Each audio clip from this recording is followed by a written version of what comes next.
दक्षिण की ओर बढ़ते हुए सहदेव ने किष्किंधा में वानर राज मैंद और द्विविद को 7 दिनों के भयंकर युद्ध में परास्त किया।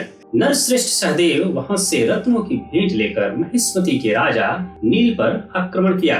पांडु पुत्र सहदेव और राजा नील के बीच का यह युद्ध कायरों को भयभीत करने वाला, सेनाओं का विनाशक और प्राणों को संशय में डालने वाला था। स्वयं भगवान अग्निदेव राजा नील की सहायता कर रहे थे। उस समय सहदेव की सेना में रथ, घोड़े, हाथी, मनुष्य और कवच सभी आग से जलते दिखाई देने लगे। सहदेव ने विचार किया कि वह तो यज्ञ के लिए ही चेष्टा कर रहे थे, फिर भगवान अग्निदेव उस युद्ध में उनके विरोधी कैसे हो गए।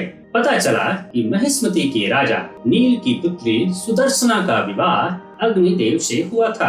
तभी से जो कोई नरेश अज्ञानवश उस पुरी को बलपूर्वक जीतना चाहता, उसे अग्निदेव जला देते थे।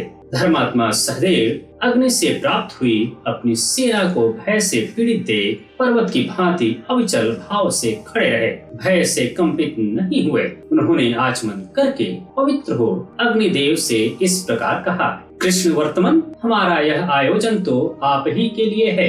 आपको नमस्कार है। आप देवताओं के मुख हैं, यज्ञ स्वरूप हैं। आप सबको पवित्र करने के कारण पावक हैं और हव्य अर्थात हवनीय पदार्थ को वहन करने के कारण हव्य वाहन कहलाते हैं।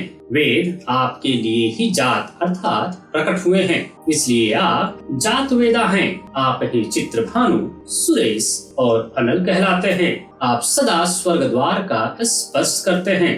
आप आहुति दिए हुए पदार्थों को खाते हैं, इसलिए हुताशन हैं। प्रज्वलित होने से ज्वलन और शिखा अर्थात लपट धारण करने से शिखी हैं। आप ही वैश्वानर, पिंगेश, लवंग और पूरी तेजस नाम धारण करते हैं। आपने ही कुमार कार्तिकेय को जन्म दिया है। आप ही ऐश्वर्य संपन्न होने के कारण भगवान हैं। आप रुद्रगर्भ हैं। सुवर्ण के उत्पादक होने से आपका नाम हिरण्यकृत है। आप अग्निदेव मुझे तेज दे, वायुदेव प्राण शक्ति प्रदान करे, पृथ्वी मुझमें बल का आधान करे और जल मुझे कल्याण प्रदान करे। जल को प्रकट करने वाले महान शक्ति संपन्न जातवेदा सुरेश्वर अग्निदेव, आप देवताओं के मुख हैं। अपने सत्य के प्रभाव से आप मुझे पवित्र कीजिए। ऋषि, ब्राह्मण, देवता तथा असुर भी सदा यज्ञ करते समय आप में ही आहुति डालते हैं। अपने सत्य के प्रभाव से आप मुझे पवित्र करें। देव, धूम आपका ध्वज है।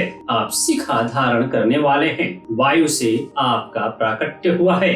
आप समस्त पापों के नाशक हैं। संपूर्ण प्राणियों के भीतर आप सदा विराजमान होते हैं। अपने सत्य के प्रभाव से आप मुझे पवित्र कीजिए। भगवान, मैं पवित्र होकर प्रेम भाव से आपकी इस प्रकार स्तुति की है। अग्निदेव, आप मुझे तुष्टि, पुष्टि, श्रवण शक्ति एवं शास्त्र ज्ञान और प्रीति प्रदान करें। हव्यवाहन, आपको यज्ञ में यह विघ्न नहीं डालना चाहिए। ऐसा कहकर नरश्रेष्ठ माद्री कुमार सहदेव धरती पर कुश बिछाकर अपनी भयभीत और उद्विग्न सेना के अग्रभाग में विधि पूर्वक अग्नि के सम्मुख धरना देकर बैठ गए। तब अग्निदेव बोले, कौरव उठो, मैंने यह तुम्हारी परीक्षा की है।